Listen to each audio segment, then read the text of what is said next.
Bangladesh railway মানুষের সবচেয়ে জনপ্রিয় একটি বাহন। বাংলাদেশের অধিকাংশ মানুষ যেখানে রেল সেবা আছে, রেলওয়ের যোগাযোগ আছে, সেখানে সবাই রেলওয়েতেই ট্রেনেই যোগাযোগ করে বা যাতায়াত করে থাকে। এবং রেলে ট্রেনে যাতায়াত করার মূল কারণ হচ্ছে ট্রেনে একটি যাতায়াত করলে স্বাচ্ছন্দ্য বোধ করা যায় এবং রিল্যাক্সে যাতায়াত করা যায়। তো রেলে কিন্তু যাত্রীদের সেই পরিমাণের চাপ থাকে, মানুষ মনে করেন সবসময় ভিড় লেগেই থাকে। কখনো কোনো ট্রেনে মানুষ খালি যায় না, সবসময় ভরপুর থাকে।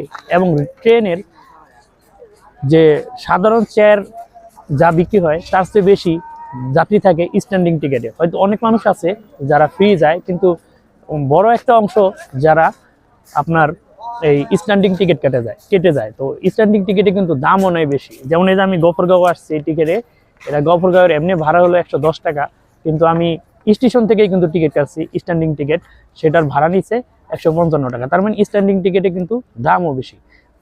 তো রেল ট্রেনে যাত্রী হয়, যাত্রীর চাপ থাকে, মানুষ সবসময় যাতায়াতও করে এবং মানুষের ভালোবাসাও আছে এবং পছন্দের একটি বাহন। তারপরও ট্রেনে সবসময় রেল মন্ত্রণালয় সারা বছর শেষে বাংলাদেশ সরকারকে একটা লোকসান দেখায়।